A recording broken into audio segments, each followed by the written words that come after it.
Good evening, everybody. DJ Styles. Okay, go time. All right, we're going to talk about this guy in a few minutes as soon as I get done doing this. Okay, this is cured enough to where I can turn it inside out again. You'll see it got a little translucent.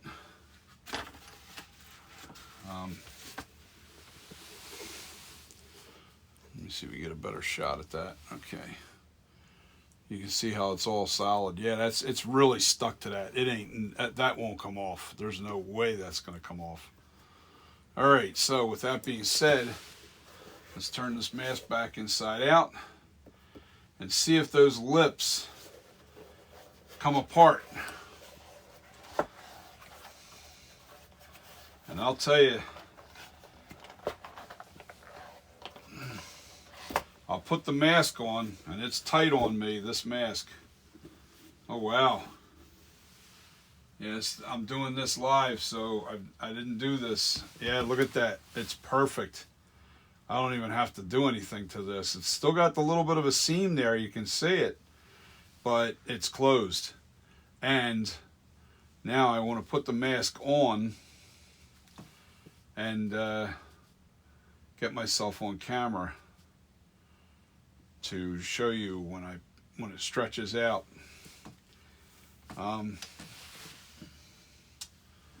That it doesn't.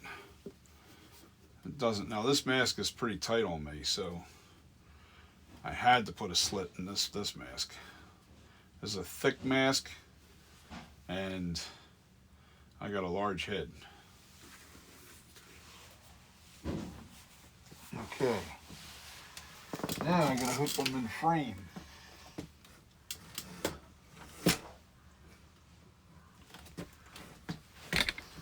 Let me back this camera up and make sure I'm looking at you guys.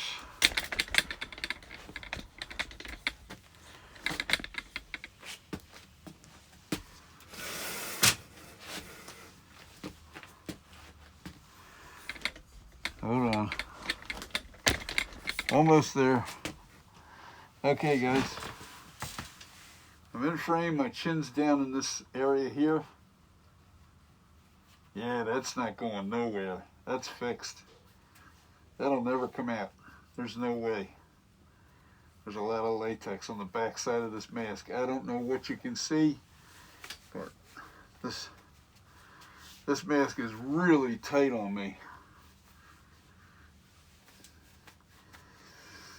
Alright, so that's fixed. Now there's a little tiny seam right on the lips where you can see it, where it was slit open. Now I can put latex inside of there, but I'm not going to waste my time. I know it doesn't need to be done.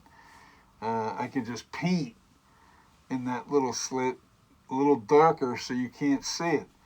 Now this mask is junk. This is not going to be sold. This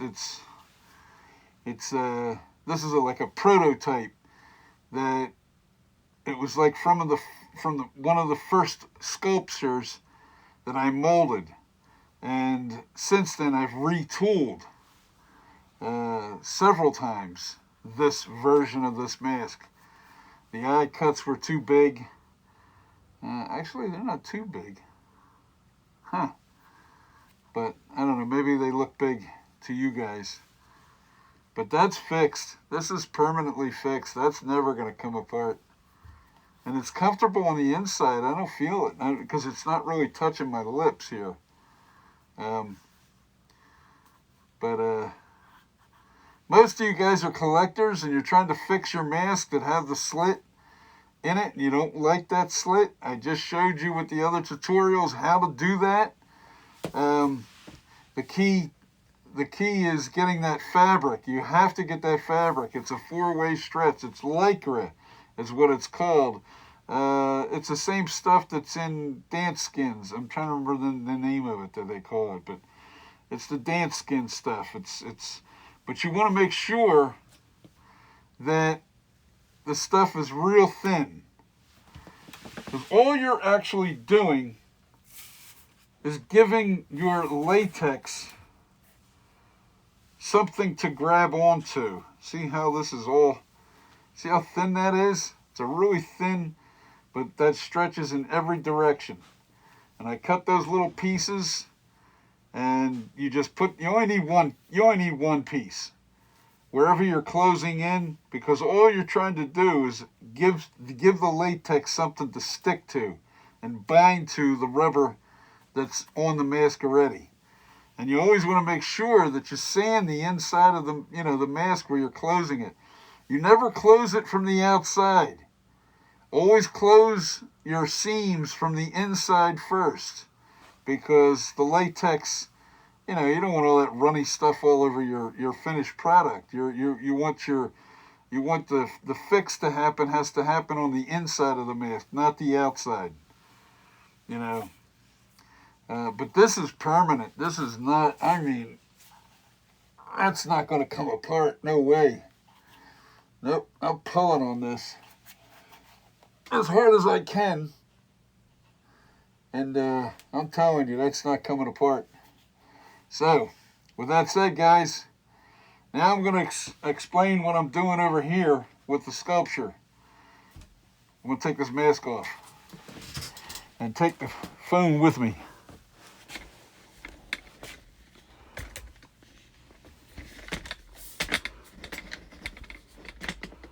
Okay, let me give it a direct look from a distance. Hold on.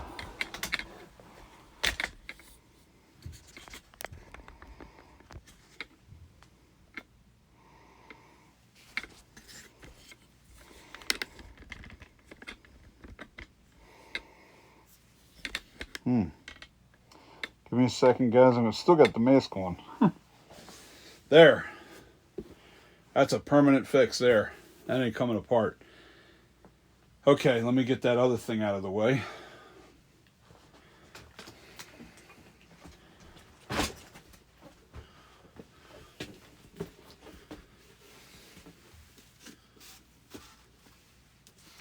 And get, oh man, of course. Let me see if I can't fix that back in frame.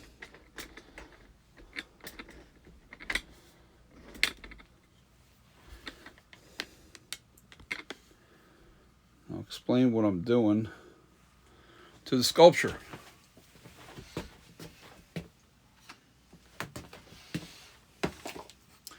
Okay, that's out of frame. Now, I'll sit down here and kind of point out some of the things that I've done to this mask so far. All right, I'll use a little pointer here. Put my glasses back on because I'm doing it from a distance. Okay, I completely widened the lip area a little bit. I have the lips pretty accurate to where they are. I still have to smooth this out in here. I pretty much have this the way I want it. I made the nose shorter.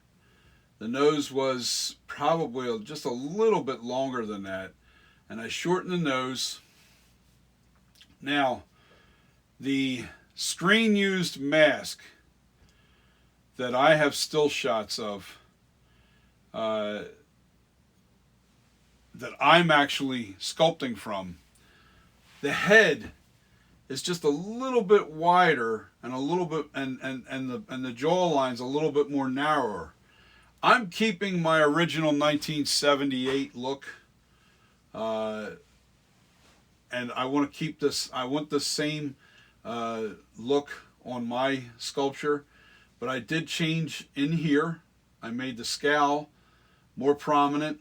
I filled in a little bit more here, and then these areas here are bulged out further, just like they are in the flashback mask. So there's been a lot of changes. I had to bring the depth of the bridge of the eye, the nose here, almost dead even with the eyelid. I want to call it the eyelid. Now, the other thing that I have done is the shape of this eye cut is now very, very accurate to the screen used flashback mask in Halloween Kills. This is very accurate to what that looked like. The eye cuts are spot on this sculpture. I think I have to dig down just a little bit more in here, just a little bit more to give it a very accurate look. This side is very accurate to that shot. I still have to dig out in this area here to give it a little bit more flatness, and this little it's like this little lip that sticks straight up both sides. I did some smoothing, and the reason why you smooth this, and I mean I use naphtha when I smooth, and I never use naphtha with my gloves or hands or touch the naphtha at all. Naphtha is pretty dangerous stuff, and I'm not trying to be doom and gloom. That is not my incentive. The reason why naphtha is very dangerous is it can cause cancer if it gets into your bloodstream. It kills your cells like instantly, just kills them instantly. Like so if you have an open cut in your hand or something, and that stuff gets inside your cut, man, it's dangerous stuff. Now, with that being said, that's the reason why that naphtha is not sold in a lot of states. It's illegal in a lot of different states. So anybody that tells you it's not dangerous, they're wrong. It is definitely dangerous stuff. So I always use a brush with naphtha. I never touch the naphtha with my hands. I just brush it, and then it smooths it out. Now what that naphtha does is, with this type of clay, this is a wax-based clay.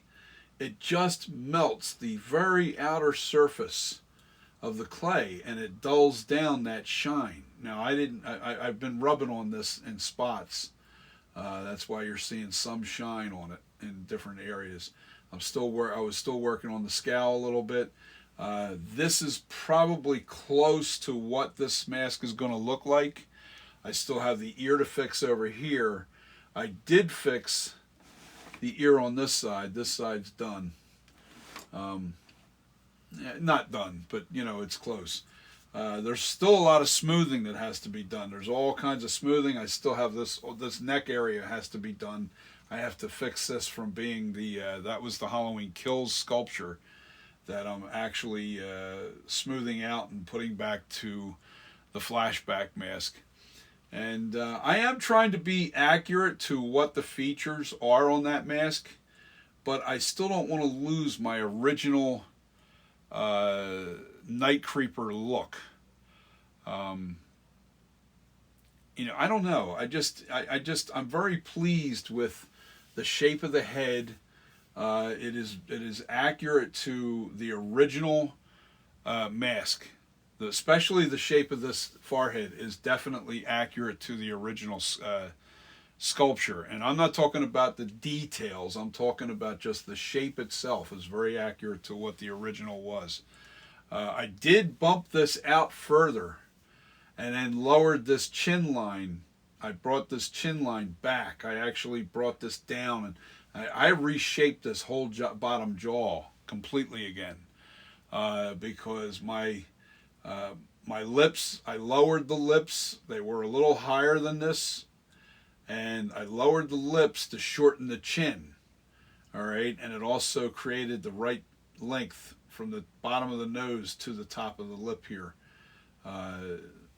It's pretty accurate to what, and I also created that little, like it almost looks like this little smile right in here, and I'm still working on this area here. I still have some work to do in here, but definitely changed it. Just adding just a little bit more width to the lips definitely changed the look of this.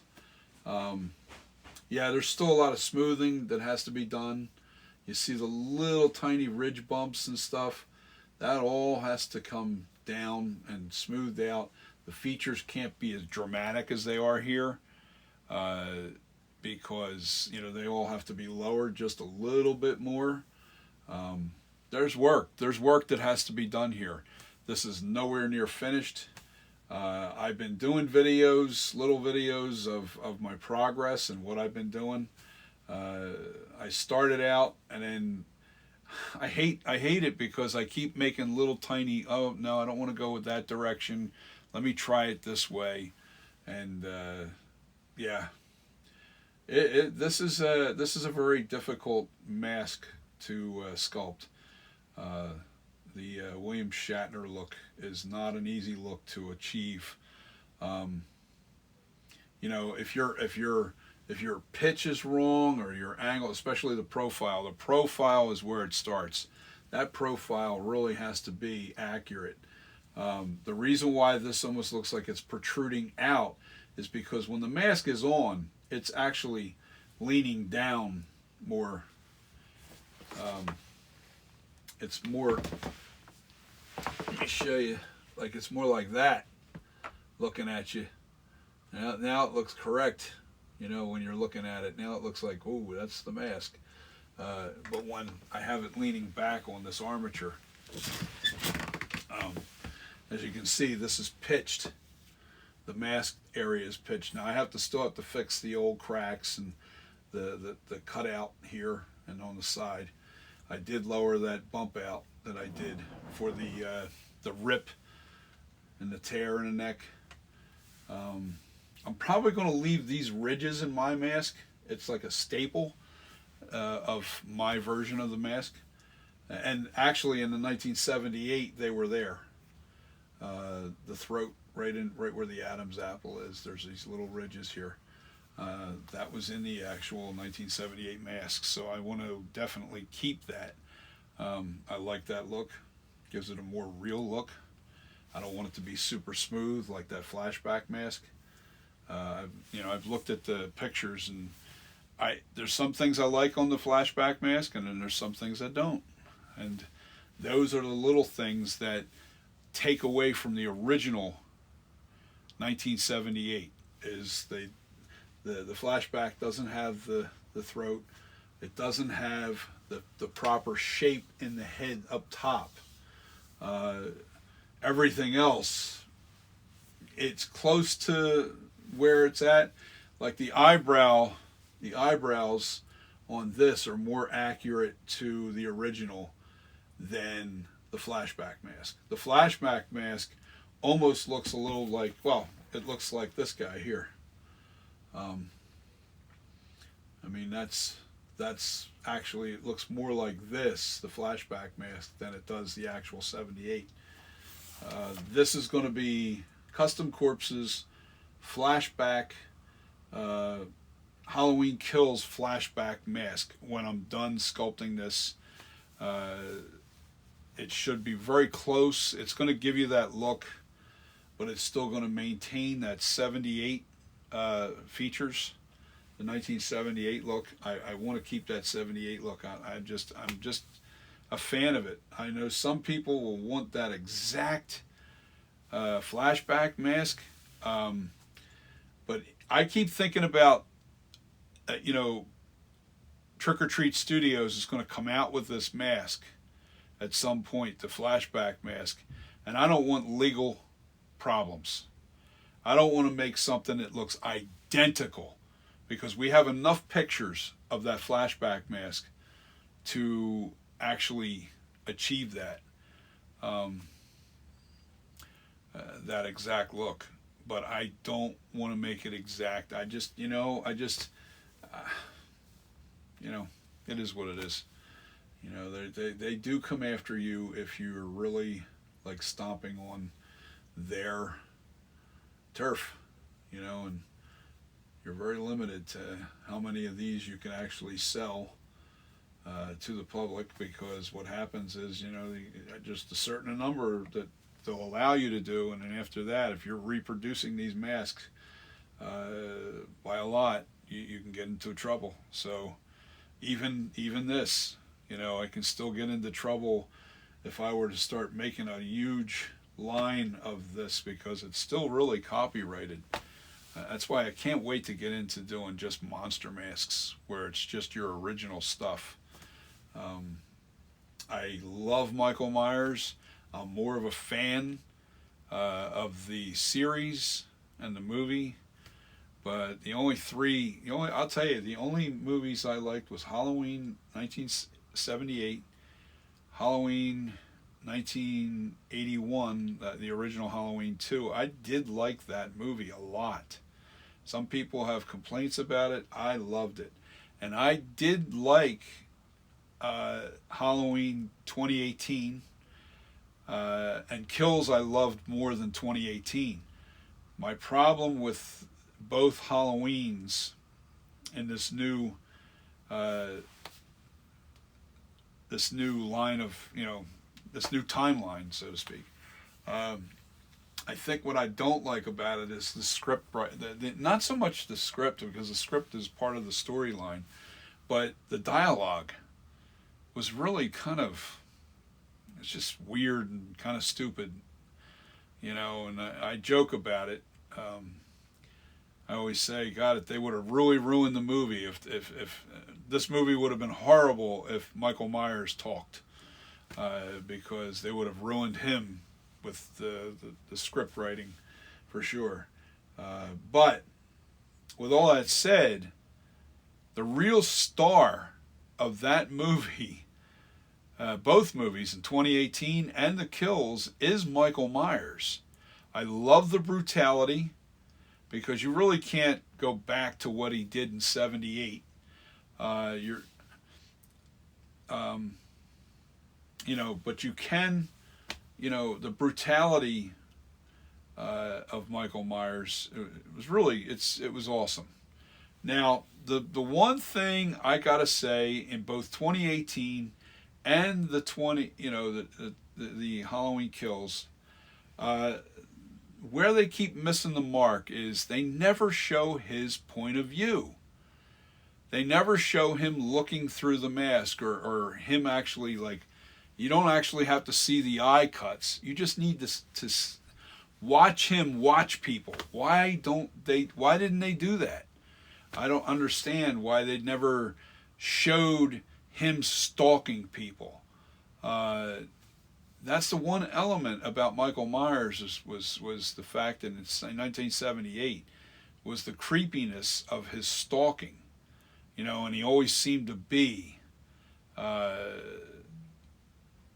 where he would see you and you wouldn't see him, or you would catch him looking at you, but meanwhile you're seeing his point of view. That's my point. His point of view was not in either one of those movies, not much. You saw some behind the screen, behind him, and you saw, lower leg shot, like when he was looking in the park. You saw him looking. I guess it's because the mystery of what he looks like is out of the bag, so to speak, as the cat's out of the bag. But I still think you have to show that stalking. You have to show his point of view, him stalking people, him watching people. Just would have given that little extra creepy element to those movies. 2018 I thought was the worst out of the two. I didn't like 2018 that much. I'm not a fan of Laurie Strode in either one of these movies. Too dramatic, I guess. I don't know. I just didn't like her acting in this. I don't know. Maybe she just was too over the top with it. Just way over the top. But then it could have been, like I said, the script writing, the dialogue. It was weak. It was really weak. And people bash the rioting. All right. Now let me remind everybody out there in that movie. The rioting actually happened in Halloween 2 as well, 1981. The original Halloween 2, they were standing out front of the house throwing rocks through the windows and, just groups of people. It wasn't a big riot, but it was same principle. Something like that happens in your neighborhood and it gets out of hand and somebody's, this guy's killing everybody in the neighborhood. I'm pretty sure every neighborhood would do the exact same thing. So there is a realism to that. Um, so to bash that, I think is a little. Now Tommy, I like the actor that played Tommy. You know, I loved him in The Breakfast Club. I can't remember his name. I'm sorry. Um, he was a kid in The Breakfast Club in the '80s, and I love the actor, but his part was, I'm sorry, stupid. That's a shame because he's a great actor, and they just didn't give him enough. I don't know, maybe more backstory. Well, we have his backstory, so that can't be it. There's just something missing. There was something missing in his, and I can't put my finger on it, but I didn't like his character. I like the actor. Don't get me wrong, but and that's another thing. You understand, a lot of good actors were in that movie, and the problem is it always comes down to the script. You know, it's the delivery, it's the script, it's, you know, it's and that falls down back on the director as well. So I loved the lighting in Halloween Kills. They went back to that original feel of how the original movie was 78 with the blue light. I saw that a lot. I saw a lot of shadows where you didn't see that in 2018. There was no shadowing. There was no, you know, it was just shot differently. It was completely different shoot. You know, it was shot different, and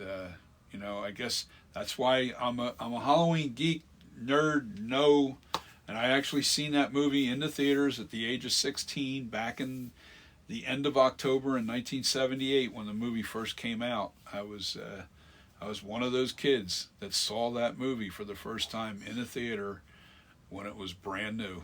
And I sat between my cousins, 2 females, and which was a huge mistake. And when I, oh my God, I sat between them and they were jumping and they're grabbing my arms and they had their fingernails, and I literally, both my arms were bleeding from their fingernails when I left that movie.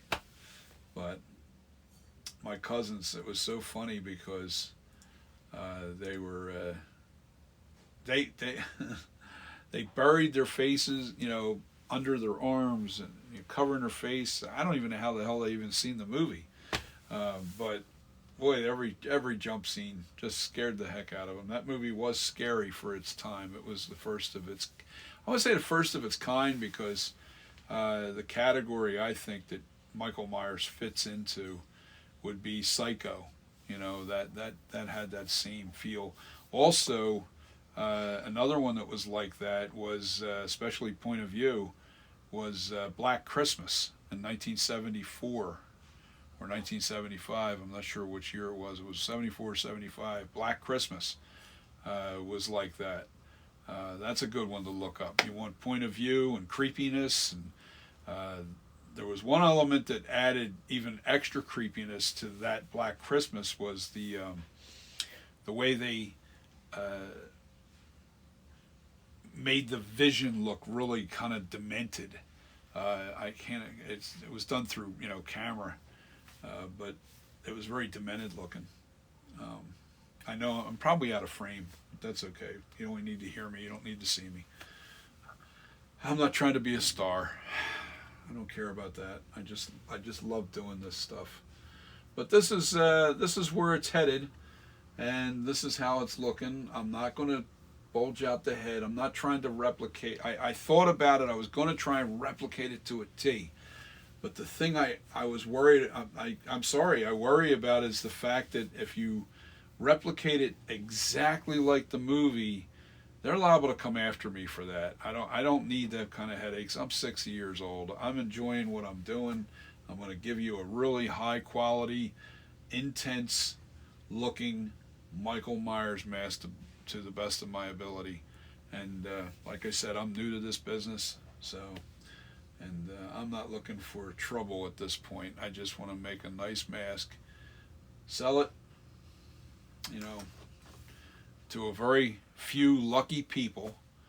And I'm talking to all you collectors out there. because, you know, like I said, we are limited to how many we can actually put out in a year's time. So just so you know, that's what also drives the price up, is because we can't sell a lot of these. Just so you know. But, you know, at least that's what I've been told. So keep it to a minimum. Don't go crazy. That's what I'm told.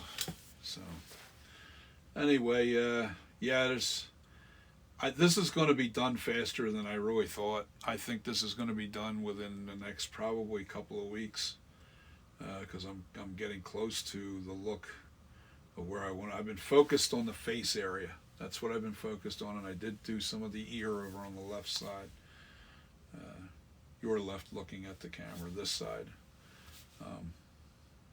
I still have to do this ear. That still looks like it's still messed up from the Halloween Kills. Yeah, this is still the same sculpture that I did the Kills. I'm just putting it back to its original form. I changed the eye cuts just a little bit more to make it look like the flashback mask. And you know, there's two pictures I was sent by a friend, and one's the screen still shot where it was actually the movie scene. He was dressed up in the, and there's a really nice frontal picture of the mask, and there's also side views of it, and it was the actually screen used mask, which gives you the real accurate eye cuts. And the other one is still the mask. It's the exact mask, but they didn't cut the eye holes correctly. And it's a lit up picture of this particular mask. It would have been great if it was actually the screen used mask, but it's not, and it doesn't look right. It actually looks, it doesn't look right because the eye cuts aren't. The eye cuts are definitely different than the actual screen used mask. And it is a difficult thing to get the eye cuts just right. It really is, because you have to really, really look at that, examine it over and over again. That's another thing with doing this mask. You know, when you do it for the first time, you know, you overlook things. You overlook things and it really comes. Your eye has to pick up so much, like the littlest details of making sure that the bridge of the nose is even, almost even with the eyelids. And I'm not talking about too far. This is sticking out just a little bit further than the eyelids. This was protruding too far out. This was concaved way too much. And when I put this in, it made this even more. So I had to fill this in more. There was just a lot of things I had to do to get it to look like this now. I had to bring the jawline back. That's back further. This here, the chin was literally out another, I'm going to say, maybe a 1/4 inch, you know, sticking out further. I had to widen the lips, also lowered them. I think the tips of those lines were up in this area before. It made the chin look too elongated. So I dropped the lips down, gave it a little bit more distance underneath the nose, especially once I shaved away some of this nose here and shortened the nose. It brought it in. It's definitely close to what the original mask looks like. But that's all I wanted to say, guys, and I hope you enjoy this video, and definitely hit the like. And subscribe if you're not a subscriber, and I appreciate it. I really love all you guys out there that are putting those comments out there, and if you have any input, you know, negative or positive, I don't care, as long as it's constructive. I don't want to hear somebody just rattle off about blah blah blah blah blah and just hate. If you're that, I'm not going to listen. I don't even care about that. I dismiss you. I dismiss anybody that does that. But constructive criticism, I'm open ears. Are you kidding me? That's how you learn. That's how you learn things.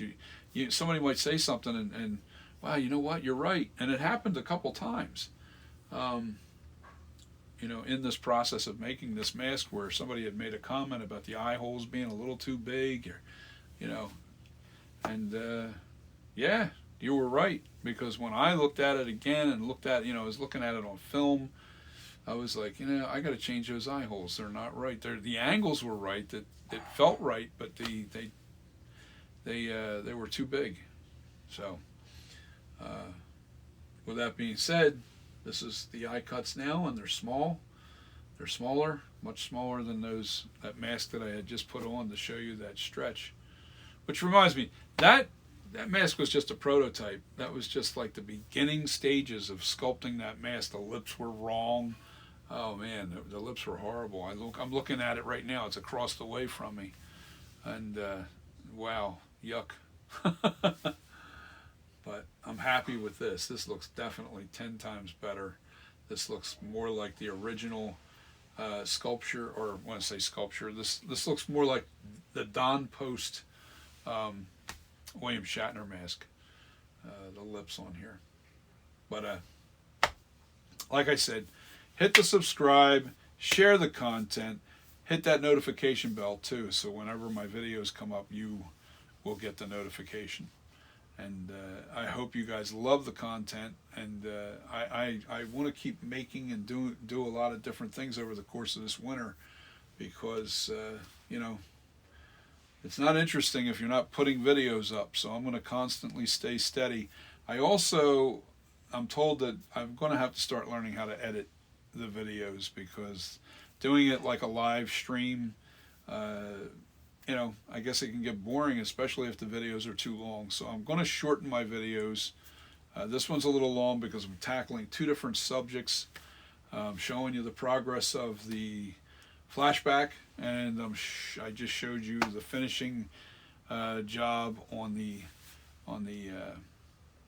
repair, on how to close the seam in a lip, you know, with latex and Lycra. So now you kind of know how to do that. That's out there, and that was actually a request. That's another thing, like I said, request things. How do you do this? When somebody asked me that question, hey, I may not know how to do that. I didn't know how to do this. I just thought, okay, this is the best way I would do it if I was going to do it. So I went and videoed. I didn't know it was going to turn out as good as it did. It's strong. It worked. It will not come off. That is really stuck on in there. That's really adhered to the inside of that. I trimmed it without you guys seeing that. That's kind of a waste of time anyway. But I trimmed that that Lycra, that what I put in there, that black fishnet Lycra. That material is very thin, but all it's really doing is holding the latex and creating a strength, because the latex is what's really strong. The Lycra is giving it something to grab to, and really, in case it does stretch out, you have, you know, all directions, and you know, that extra strength is buried within the latex. So that's a finished tutorial on how to fix the slit in a mouth of a Michael Myers mask. And you could probably use that same method with anything. Like if you got a tear in the mask, fix it the same way. You know, if you have a tear, you can fix it that way, but you're going to have to buy mask latex. You know, you don't have to buy 5 gallons at a time like I do, because I'm making masks. You can get it in 1 gallon. I think you can get it in 1 gallon. I think you can get small, you know, even smaller, but you got to have the mask latex, not the stuff that's at Spirit of Halloween. That's not mask latex. That's used for, you know, I guess prosthetics, you know, props, maybe even some of it's skin safe, you know, as long as you're not allergic to latex. But it's very thin, it's very watery, where mask latex is very thick. And you need the thick stuff. And it's stronger. The mask latex is a lot stronger. and it has more strength. So with that said, guys, peace. Have a great week. Stay warm. We just got done getting 15 inches of snow here yesterday, and we're still dealing with that snowstorm. That's one of the reasons why my videos were kind of being diced and sliced, so to speak. I was doing a little here, doing there, I was all over the place trying to do things. So with that being said, guys, you have a wonderful, wonderful week, and I think we're supposed to get more snow on Friday here. So we'll see. It's liable to be rain. We don't get snow a lot here in South Jersey. When we do get it, sometimes we get it bad. And this was one of them bad ones. So I doubt we'll probably get another one like it. I think it'll be probably a rain event, you know, half or a mix event. Who knows? But I'm not going to rattle on about the weather. That's the last thing you want to talk about. All right, guys. Have a wonderful day. See ya. Peace. Sorry for jerking the camera around. I got to move it closer to me now. All right. Shut it off. See you later, guys.